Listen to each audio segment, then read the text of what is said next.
तो जैसा कि मैं हमेशा कहती हूँ कि जब भी मैं सोचती हूँ ना कि चालू आपी के बारे में यार थोड़ी बहुत बात करेंगे, तब वो कुछ ऐसा करती हैं कि मुझे बहुत ज़्यादा बात करने का मौका मिल जाता है। लेकिन फिर भी बहुत सारी बातों को इग्नोर करते हुए जो छोटे छोटे जो पॉइंट्स मिले हैं मुझे उसके अंदर, उसके ऊपर चर्चा करेंगे। थोड़ी सी बात हम करेंगे डम्भावना बेटी AKA बबली दीदी के बारे में, ठीक है, और थोड़ी सी चर्चा हम करेंगे मोमानी जान के बारे में भी। तो ये थोड़ी थोड़ी चर्चा मिलके एक बहुत बड़ी चर्चा बन जाएगी। तो इससे पहले मैं करूँ अपनी बकैती की शुरुआत, एक गुजारिश है यार कि प्लीज़ अभी से लाइक कर दो, फिर तुम लाइक करना भूल जाओगे, ठीक है। और अगर कमेंट सेक्शन में मुझे हाय लिख दोगे तो भी चलेगा। और अगर तुम्हें लग रहा है कि यार क्या हर दिन ये हाय बाय का चक्कर लगाती है, तो यार ऐसा है ना कि मेरे साथ खुद ही चक्कर हो गया है। मेरी जो YouTube वीडियोस की रीच है वो थोड़ी सी कम हो गई है, और बाकी जो डिमोनेटाइजेशन वाला स्यापा है वो तो है ही। तो तुमसे हेल्प की गुजारिश नहीं करूँ तो किससे करूँ बताओ यार, अपनी तो दोस्ती आ रही है। हाँ जी, जैसा कि मैंने अभी अभी बताया, करनी है मुझे तुम्हारे साथ बहुत सारी बात, लेकिन चालू आपी से करेंगे शुरुआत। तो ऐसा है कि जो चालू आपी है ना, उसके घर में बन रहा है गरम मसाला। अब यहाँ पे देखो कैसे ये चतुरनार अपने ही बात में फंसत जात। ऐसा होता है कि चालू आपी कहती है कि अम्मी गरम मसाला बनाने वाली है क्योंकि मुझे बहुत ज्यादा जरूरत है गरम मसाले की। फिर कहती है क्योंकि आप लोग रेसिपी पूछ रहे थे।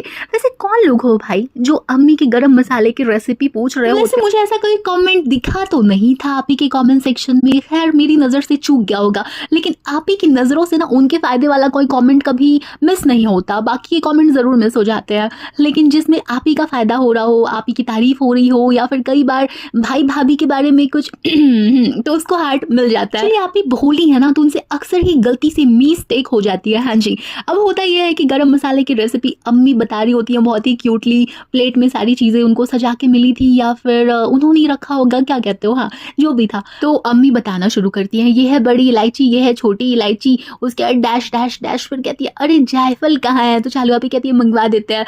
अच्छा इस बार ब्लिंकिट से नहीं मंगवाया क्या चालू आपी, या फिर मेरे कानों ने कुछ मिस कर दिया? अब मैं बोलूंगी कि हिडन प्रमोशन टाइप का कुछ चलता है तो फिर लोग बोलेंगे कि बोलती है क्योंकि हेटर है, तो इसलिए मैं चुप हो जाती हूँ, खामोश हो जाती हूँ, मैं कुछ नहीं बोलती। लेकिन बोलने वाली बात तो ये है कि हर बार ऐसा कैसे होता है यार कि कुछ भी बनाने जाती है आपी, तो उसमें जो भी सामग्री इस्तेमाल में आती है उस रेसिपी के लिए या फिर उस मसाले के लिए, किसी भी चीज़ के लिए, वो इनके किचन में नहीं पाई जाती है। ऐसा क्यों हो जाता है, कैसे हो जाता है, काहे हो जाता है, मुझे तो बिल्कुल समझ नहीं आता है। उफ आपी की मासूमियत। वैसे आपी जो है ना, इनका जो याददाश्त वाला मामला है वो भी तुम लोगों को पता ही, बता देती हूँ थोड़ा सा।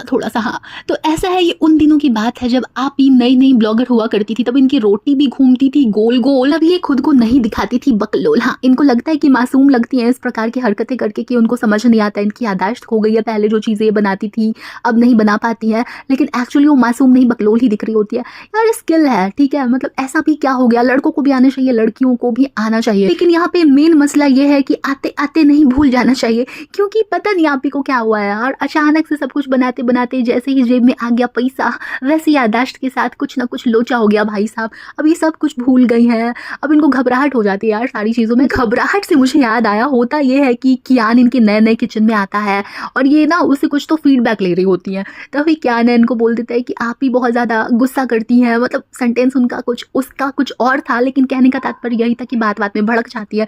तो आप ही कहती हैं कि हाँ पोल खोल दो, अपने ही पोल खोल रहे हैं कैमरे के सामने। उसके बाद कहती है फ्रेंड्स, हार्मोन्स फ्रेंड्स। अरे भाई हर चीज़ में एक्सक्यूज देना अच्छा नहीं होता है आप ही। वो क्या होता है ना कि हम आपके बहुत पुराने दर्शक हैं, तो हमें पता है कि आप शुरू में कैसी थी, अब कैसी हैं। और शुरू में भी नानू भाई ने काफ़ी बार आपकी पोल खोली है कि अम्मी से लड़ती रहती है, हाँ फन वे में, लेकिन पोल तो खुली गई थी कि अम्मी से लड़ती है, सबसे काम कराती है, हुक्म चलाती है। कंजूसी वाली जो बात थी वो भी निकल के आ गई थी। तो हमें पता है भाई आपका क्या है कैसा है, लेकिन यार हर बात को जज करने तो नहीं बैठ सकते ना, वो भी हर दिन एक ही बात को। तो ये सारी बातें इनकी जनता को भी पता है, हमें भी पता है, बस हम बोल देते हैं, मुंह खोल देते हैं तो हेटर कहला जाते हैं। तो यही था। तो वो वाला जो सीन था बड़ा मजेदार था कि यार देखो इसके भाई ने इसकी पोल खोल दी है ना, यही लगेगा देख के। लेकिन मैं तुम्हें अंदर का खेला बताती हूँ। कियान जैसे ही किचन में एंटर करता है तो उससे जो भी आप ही को फीडबैक लेना था या फिर उसने जो भी बोल दिया कैमरे के सामने, उस वाले पार्ट को ट्रिम किया जा सकता था एडिटिंग के समय। लेकिन आप ही चाहती थी कि हम बेचारे अदना से मासूम लोग जो है और हमारे जैसी जो भी जनता है वो कमेंट सेक्शन में इस बात को बताए, उठाए और उसके बाद कमेंट सेक्शन के एंगेजमेंट बढ़ाए। नहीं तो तुम्हें क्या लगता है क्या एंट्री ली किचन में रीटेक नहीं करवाया जा सकता था? क्या इन लोगों का ब्लॉग जो है इतना ज़्यादा अनस्क्रिप्टेड होता है? नहीं यार, सब कुछ स्क्रिप्टेड है और हम लोग बेचारे मासूम लोग जो है ना, हम ही इसमें फंस जाते हैं। हमें लगता है कि यार ये कितने रियल हैं, कितने अच्छे हैं, फिर अगर इनका झूठ पकड़ा जाता है तो हम ही चिल्लाने लग जाते हैं कि यार आपको स्क्रिप्टेड दिखाने की क्या ज़रूरत थी। लेकिन सच ये है कि यार शुरू से ही ये लोग ऐसे ही होते हैं, बस धीरे धीरे हल्लू हल्लू स्लोली स्लोली लोगों को समझ में आने लग जाता है। और जिन लोगों को नहीं आता है, समझ में अभी तक नहीं आया है, वो क्या करते हैं, लाठी डंडा लेके हमारे चैनल्स पे आके चढ़ाई कर देते हैं। और सिर्फ लाठी डंडा लेके नहीं आते भाई, गाली गाली कर देते हैं। हाँ तो तुम भी लगे रहो, हम भी लगे रहेंगे, हमें क्या ही फर्क पड़ना है, हम भी मोटी चमड़ी चालू आपी की तरह। एक्चुअली चालू आपी की ही तो फैंस है यार हम सारे।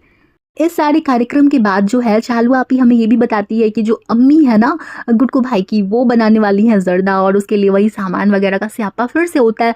लेकिन जब चालू आपी वापस आती है तो पता चलता है कि चालू आपी खुद ही कुकिंग करने वाली है। रीज़न उसका ये है कि उनकी सासू मॉम की तबीयत थोड़ी सी गड़बड़ हो गई है। मतलब मसाला अम्मी पीसे, जर्दा बना के सासू मॉम खिलाएं, सही है यार, मतलब मज़े में कट रही है ज़िंदगी। ठीक है, कभी भी मैं इसको या मुमानी को नहीं देखती हूँ कि ये लोग कुछ भी कुक करके अपनी मॉम्स को स्पेशल फील करवाती है। वैसे मुमानी की जब बात चली गई है तो मैं उनकी जो बात है वो भी कंप्लीट कर लेती हूँ, जो कि मुझे वैसे भी कवर करना था इस वाले पॉडकास्ट में।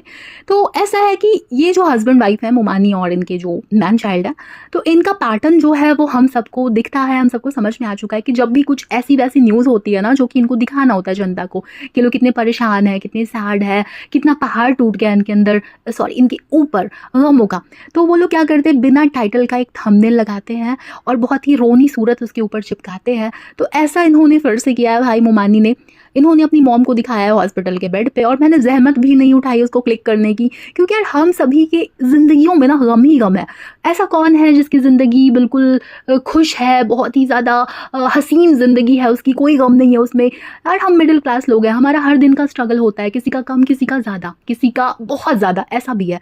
तो मेरा तो पर्सनली नहीं मन करता है कि किसी के ब्लॉग में अगर बहुत ज़्यादा दुख दर्द दिखाया जा रहा है तो मैं उसको देखूँ, अपना दिमाग ख़राब करूँ। और मेरी बातों पर गौर करना, मैंने दुख दर्द दिखाया जाना कहा है, दुख दर्द का होना नहीं कहा है, क्योंकि यार किसकी ज़िंदगी में प्रॉब्लम्स नहीं है। अभी अभी मैंने भाषणबाजी की है, लेकिन ये ब्लॉगर्स जो हैं उन चीज़ों को कैश करते हैं, कभी बिना टाइटल वाले थंबनेल के साथ, कभी अपनी मॉम को हॉस्पिटल के बेड पे दिखाते हुए, कभी उल्टी टोपी लगा के गाड़ी में बैठे हुए। और ये सिर्फ आईवीज की बात नहीं है, बहुत सारे ब्लॉगर्स हैं जो इसी प्रकार से जो सिंपैथी है ना उसकी रोटियां खाते। अब कुछ लोग कहेंगे कि नहीं नहीं तुम भी तो चुगली की रोटियां खाते हो यार, कम से कम हम अपने घर परिवार के लोगों के दुखों की बोली नहीं लगाते हैं, हम कोई स्क्रिप्ट तैयार करके किसी को नहीं सुनाते हैं जिसमें गम का सागर हो, जिसमें हम गोते लगा रहे हों और लोगों से हम सिंपैथी नहीं मांग रहे होते हैं। थोड़ी बहुत प्रॉब्लम्स होती है अगर लाइफ में, या फिर बहुत ज़्यादा भी होती है, उसको हम हैंडल करते हैं। हम भी इंसान है भाई, हमारे घर में भी प्रॉब्लम्स होती है। कई बार हम प्रॉब्लम्स को बता देते हैं, बताने का रीज़न यही होता है क्योंकि आप लोग भी बहुत ज़्यादा अटैच्ड फील करते हो, क्योंकि आप हमें सुनते हो तो आपको लगता है कि हम भी आपकी लाइफ का हिस्सा हैं। बहुत सारे ऐसे लिसनर्स हैं हमारे, और भगवान जी की कृपा है यार, ये ब्लेसिंग है ये एक।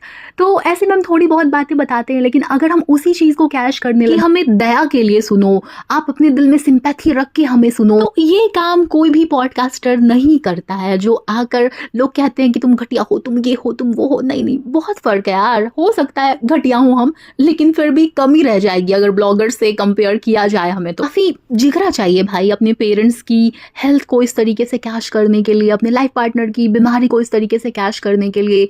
इसको अगर मैं बेशर्मी कहूँ तो कुछ लोगों को मिर्ची लग जाएगी, लेकिन फिर भी जो बात है वही तो कही जाएगी, तो इसको बेशर्मी ही कहेंगे जिस तरीके से ये बहुत सारे ब्लॉगर्स करते हैं। जो सच है भाई वो सच है। कुछ चीज़ें ना हमें सोच समझ के ही सोशल मीडिया पे रखनी चाहिए, या फिर अगर हम रखते भी हैं ना तो इसको किस तरीके से रखना है इसका भी हमें पता होना चाहिए, ऐसे तो बिल्कुल भी नहीं। बाकी यार हम भी इंसान है, हमें भी तकलीफ होती है दूसरों को तकलीफ में देखकर, तो भगवान जी उन लोगों की तकलीफें दूर करे जो कि सच में तकलीफ में है। थोड़ी सी अच्छी बातें कर लेते हैं जो चालू आपे के ब्लॉग में मुझे दिखी है। तो अच्छी बात है ये है यार कि खिजा कुछ खाने पीने की चीज़ें बनाती है, सबको खिलाती है, तो मुझे वो सब अच्छा लगता है। और अभी खिजा ने रील भी डाली है यार इंस्टा के ऊपर, और ये बंदी टैलेंटेड तो है, अगर इस बात को हम नहीं मेंशन करें तो ज्यादती हो जाएगी। बंदी काफ़ी ज़्यादा टैलेंटेड है, बस कहते हैं इसको अपनी ही क्षमताओं का एहसास नहीं है, आभास नहीं है, अब जो भी है भाई यही है। और चालू आपी ने जो जर्दा बनाया वो बिल्कुल सलामत बनाया, उसमें कुछ भी गड़बड़ी नहीं हुई, अच्छा बनाया, बहुत अच्छा बनाया। तो यही था इनके ब्लॉग में। अब बात कर लेते हैं मेरी प्यारी बबली बिटिया के ब्लॉग में क्या था क्या था क्या था। तो बहुत सारा दिखावा, और देखो राइटर बाबू को किसने राइटर बना दिया भाई? इसकी हरकत मैं बताती हूँ तुम्हें। एक जगह पे क्या होता है, स्लाइन लग रहा होता है इनके फरी बेबी को, तो वहाँ पे बंदा कहता है कि इसको जुलाब लग रहा है, और तभी जो इनकी पत्नी महोदया है वो टोकती है और कहती है कि देखो स्लाइन को क्या बोल रहा है, अरे वो राइटर है, वो कुछ भी कर सकता है, कुछ भी। तो आज से नया नामकरण हो गया है, तो इसी बात को स्वीकार करिए। लोगों को क्या लगता है, वो उल्टी पुल्टी ऐसे हिंदी बोलकर क्या क्यूट लगता है? मुझे तो कहीं से भी नहीं लगता है। अगर सच में लगता है तो भाई मुझे बता देना, मेरे अंदर ही प्रॉब्लम होगी, मैं कुछ ज़्यादा सोच रही होंगी, लेकिन मुझे तो कहीं से भी वो लोग क्यूट नहीं लगते हैं जो ऐसे उल्टे पुल्टे शब्द बोलते हैं या फिर कुछ ऐसा दिखाते हैं कि यार ये आपने बोला, मेरे को तो समझ में ही नहीं आया, हिंदी ये क्या होती है। मुझे बड़ा गुस्सा आता है यार, बचपन से जो भाषा तुम बोलते हुए बड़े हो रहे हो, राइटर हो, उन चीज़ों में इतनी तकलीफ कैसे पैदा हो गई भाई? इसको अपनी लाइफस्टाइल से दिक्कत है, इसको हर चीज़ से ही दिक्कत है। और हाँ, एक बात और बोल देती हूँ, तारीफ वाली बात है, इन्होंने जो अपने बच्चों के लिए रियल नेम्स सोचे थे वो फाइनली नामकरण वाले ब्लॉग में इन लोगों ने दिखा दिया है, और वो सच में काफ़ी अच्छे नाम है, मुझे तो बहुत ही ज़्यादा पसंद आए। मतलब क्या ये लोग जानबूझकर करते? एक तरफ तो आपको इतनी अच्छी नॉलेज है, इतने आपने अच्छे नाम ढूंढे अपने बच्चों के लिए, हर तरीके से बेस्ट है वो नाम, और दूसरी तरफ आपकी ये हरकतें होती है। वैसे नामकरण यार कितना फीका फीका था, चमचों आके हमें बोलते हो ना कि 10 साल बाद खुशी आई है, तो 10 साल बाद आई हुई खुशी का नामकरण इतना फीका होता है? मतलब अपने ही दादा दादी मिसिंग है ना, मामा मामी किधर है भाई? मामा मामी तो हमेशा ही मिसिंग है, बुआ मिसिंग है। अब बताओ इस नामकरण को मैं क्या नाम दूं भाई? कमी इनके ब्लॉग्स में ही होती है, तभी उसकी चर्चा की जाती है, और फिर भी इनके जो चाटुकार है उनको मिर्ची लग जाती है। तो यही था इनके ब्लॉग में हर बार की भांति, और क्या दिखाएंगे बोलो स्पेशल? ये नहीं स्पेशल था ना, बच्चों का टमी टाइम अप देने का समय आ गया है और उसके लिए एक नया प्रोडक्ट आ गया है, तो वो सब दिखा रहे थे। जितनी भी पहली चीज़ें हुई है वो तो इन लोगों ने दिखाई ही है, जैसे पहली बार नहलाना, पहली मालिश, पहली बार नेल्स को काटना। वैसे डायपर वगैरह आप लोग चेंज नहीं करते क्या बच्चों का खुद से? वो सब भी बता दिया करो कि आज जो इनके हस्बैंड है उन्होंने किया है डायपर चेंज, भेरी भेरी फर्स्ट टाइम, पहली पहली बार। वो सब कब दिखाओगे? जनता यही सब देखने के लिए तो इंतजार कर रही है पल के बिछा के। इनका जो नामकरण वाला ब्लॉग था ना, तो उसमें ये कह रही थी कि पंडित जी इमोशनल हो गए। ओके, मुझे तो नहीं दिखे इमोशनल, हो गए होंगे, होता है ना कई बार, वो धुआं वगैरह भी आंखों में चला जाता है, तो वैसा वाला भी सीन होता है। बाकी अगर इमोशनल हो गए होंगे तो आपको बेहतर पता होगा। हर चीज़ को इतना ड्रामेटिक बनाती है यार ये बंदी, महान है महान। अभी देखो क्या करती है ना, बैठ जाएगी, कहेगी बच्चे एक बार गोद में आ जाते हैं तो 1 घंटा तो चला ही जाता है। 1 घंटा? OMG, अपने खुद के बच्चों को जो कि 10 सालों के बाद आपको बिल्कुल नेमत की तरह मिले हैं, 1 घंटा कोई देता है क्या? और ये वाली जो थ्योरी है ना, रंगा सियार और उनकी बीवी दोनों के ऊपर एप्लीकेबल है भाई। मैं सिर्फ महिलाओं को कोसने में यकीन नहीं रखती हूँ, जो पुरुष हैं बहुत ही साफ साफ निकल जाते हैं, और मुझे कड़ी आपत्ति होती है इन बातों से। जो लोग भी मुझे रेगुलरली सुनते हैं उनको पता ही है कि मेरी खोपड़ी थोड़ी सी सटकी हुई है। जहाँ पे लड़के साफ साफ बच के निकल रहे होते हैं ना जिम्मेदारियों से, और सिर्फ लड़कियों को कोसा जा रहा होता है, वहाँ पे तो भाई मैं झंडा लेके तुम्हें तैनात मिलूंगी सबसे पहले। पॉडकास्ट में जाकर इन्होंने जो अपने बंदरिया का झटका वाले सॉन्ग की बात की थी कि उसके ऊपर तो जो होम मेकर्स हैं उन्होंने रील्स बनाई थी रोटी बनाते बनाते। तो अभी रिसेंट वाला जो आपका गाना आया और आगे टाटा बाय बाय हो गया उसका, तो उसके ऊपर किसी ने रील वील नहीं बनाई क्या? मुझे तो नहीं दिखी। अगर किसी को दिखी है तो ज़रूर बताना कमेंट सेक्शन में। हो सकता है मेरी हेटर वाली दृष्टि से चूक गया हो यार, कम से कम इस तरीके से तो अपने आप को प्रमोट करो ना कि जनता रिलेट कर पाए, क्योंकि सॉन्ग बुरा नहीं था, मैं फिर से कहूँगी बुरी थी इनकी ओवरऑल ड्रेसिंग और स्टाइलिंग। हाँ, क्या है ना, रंगा सियार और सियारिन के जो ब्लॉग्स है ऐसे ही आने वाले हैं उठ पटांग से। चलो यार, तो आज की पकैती बस यहीं तक थी। अब बाकी की जो पंचायत है किसी और पॉडकास्ट में कर लूँगी, पॉइंट्स तो और भी हैं यार, बस मेरे पास टाइम की कमी है। चलो मिलते हैं फिर, बाय।